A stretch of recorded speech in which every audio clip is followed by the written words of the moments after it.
Good morning. Blessed Sunday, everyone. Nandito na ako ngayon sa clubhouse at tayo ay magsaserve.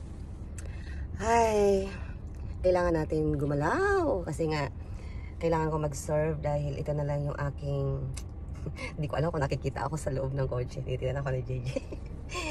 Kailangan ko mag-serve kasi ito na lang yung dito na lang ako kumukuha ng lakas at pag-asa, di ba? Kasi sa ating pinagdadaanan, hindi pwedeng hindi tayo kikilos. Lalo na para kay Lord. Kasi ito naman talaga yung dapat unahin.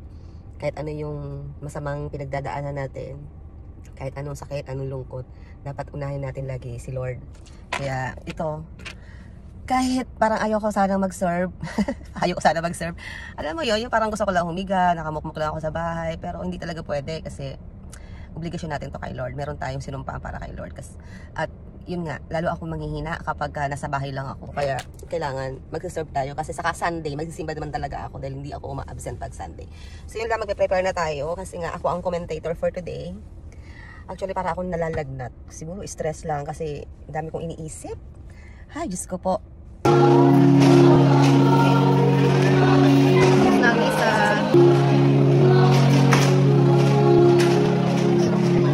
Kadero.